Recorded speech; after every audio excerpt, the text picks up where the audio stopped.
तहरीक इंसाफ अवाम की सियासत करेगी। हमने देख लिया है पाकिस्तान में अवाम को यरगमाल बनाया जाने की एक साजिश है। पाकिस्तान में कोशिश ये है कि हमारे इदारों के चंद लोग आपस में बंद कमरों में बैठ जाएं और अवाम के मुस्तकबिल के फैसले कर दें। ये पाकिस्तान में होता आ रहा है। पर अब ये मजीद पाकिस्तान में इस वक्त 66% आबादी 28 साल से कम की है। इंटरनेट का एक्सेस है उनके पास। आप ये तमाशा मजीद नहीं कर सकते। हमारे यहाँ इदारों को, हमारे यहाँ जो ताकतवर लोग हैं उनको सोचना होगा कि आपने जब 1970 में हमने अवाम की फैसले को तस्लीम नहीं किया, नुकसान पाकिस्तान को भुगतना पड़ा।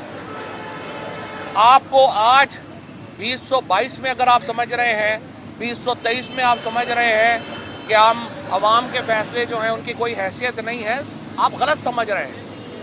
अवाम के फैसलों के सामने सर तस्लीम खम करना पड़ेगा। मुल्क आगे नहीं चल सकता। 7.5 लाख बच्चा जो है हमारा यंगस्टर जो है वो मुल्क छोड़ के चला गया।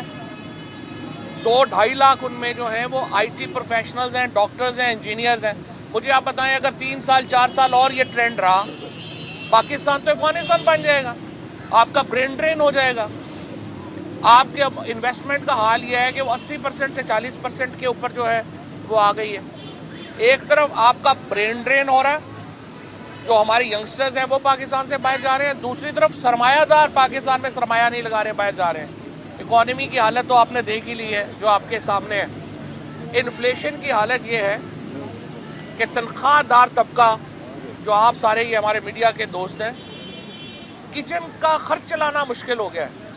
7 महीनों में आटे की कीमत में 100% इजाफा हुआ है। प्याज की कीमत में कुछ 125% इजाफा हो गया है। बिजली और तेल जो है वो तो आपके सामने है।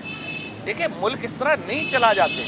ये नहीं है कि 5-4 लोगों को इमरान खान की शक्ल पसंद नहीं है। कल इस्लामाबाद हाई में आप देखिए क्या हुआ। सुबह फैसला होता है इस्लामाबाद हाई कोर्ट का कि जी हमें जुरिस्डिक्शन हासिल नहीं है, इख्तियार समाअत हासिल नहीं है इस्लामाबाद के बाहर के सूबों में, और आजम सवाती के मुकदमे जो हैं वो हम खारिज नहीं कर सकते। उसी इस्लामाबाद हाई कोर्ट में दोपहर को फैसला होता है कि नहीं, ये जो जावेद लीती, मरियम और ये PTV के जो लोग हैं, इनके खिलाफ पंजाब और KP में जो है वो हम मुअत्तल कर रहे हैं। भाई आपस में तो एक कर लें, एक दिन तो कम से कम फैसले ना करें ना। मैंने आज सुबह भी ये कहा है, सुप्रीम कोर्ट नोटिस ले कि इस्लामाबाद हाई कोर्ट में क्या चल रहा है। इस तरह से अदालतें चलती हैं। एक जो है वो जज को सुबह उठाया, उन्होंने ये कर दिया, हम ये कर दें, दूसरे ने कहा जी हम ये कर दें। मुल्क में कोई कानून है, मुल्क में कोई आइन है या कोई नहीं है? हमें बता दें मुल्क में आइन नहीं है, फंडामेंटल राइट सस्पेंड है, और जो प्रैक्टिकली सस्पेंड है। अच्छा, अब हमने फैसला किया है, दोनों असेंबलियों से हम रिजाइन कर रहे हैं। आप लोगों के सामने हम आए थे, हमने शाह महमूद कुरैशी साहब ने वो लेटर लिखा, वो बताया कि हम जा रहे हैं असेंबली में, और असेंबली में हम अपने इस्तीफे जो हैं वो दोबारा ऐलान करेंगे। उसके बाद स्पीकर साहब ने असेंबली का सेशन ही कैंसिल कर दिया। भैया आप इतने खौफजदा हैं, स्पीकर साहब को अपनी मर्सिडीज से इतनी मोहब्बत है, मैं उनको बताऊं वो स्पीकर और 2 महीने भी रह लेंगे, असेंबली टूटेगी तो। मुस्तकिल सदा बादशाही तो अल्लाह की है। तो आप सब्र करें, जो आइन के मुताबिक है। हमारा जो एक आपके पास 123 इस्तीफे पड़े हुए हैं वो कबूल करें, खत्म करें, इलेक्शन करवाएं।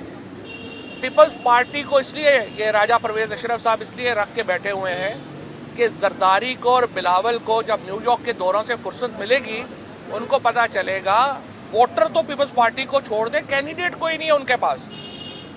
वोटर तो बड़े दूर की बात है। पीपल्स पार्टी को अगर पंजाब में, खैबर पख्तूनख्वा में कैंडिडेट मिल गए तो मेरा नाम बदल दें। इनकी जो इन्होंने हालत की है भुट्टो की और बेनजीर भुट्टो की पार्टी की, हमें तो दुख होता है कि एक पार्टी जो एक वफाकी पार्टी थी, उसको ये जरदारी फैमिली ने जिस तरीके से उसका बेड़ा गर्क किया, जिस तरीके से आपने देखा कि उसको एक बिल्कुल उसका हशर नशर कर दिया और पार्टी प्रैक्टिकली ख़त्म कर दी। लेकिन बहरहाल अभी इनके पास तो कैंडिडेट ही कोई नहीं है। इन्होंने क्या इलेक्शन लड़ना है, क्या उन्होंने करना है। और मैं ये स्पीकर से मुतालबा करता हूँ हमारे इस्तीफे फौरी तौर के ऊपर कबूल करें।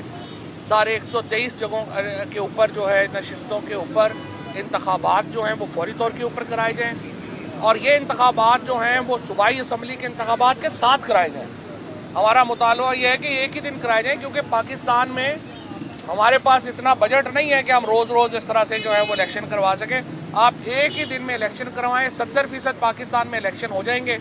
इनके ऊपर आपका 40-45 अरब रुपए का खर्चा है, वो सारे का सारा खर्चा पहले मौजूद है।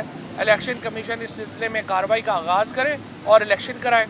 देखिए, पहली बात तो यह है कि हमने लेटर लिखा है, उसके बाद स्पीकर साहब भी गायब हो गए हैं। स्पीकर साहब तो इस वक्त ऐसे बिहेव करते हैं कि जैसे वो पुराने जमाने में चोर आते थे ना, वो पहले लांगरी पहनते थे, उसके ऊपर तेल लगाते थे कि कहीं मैं पकड़ा ना जाऊं।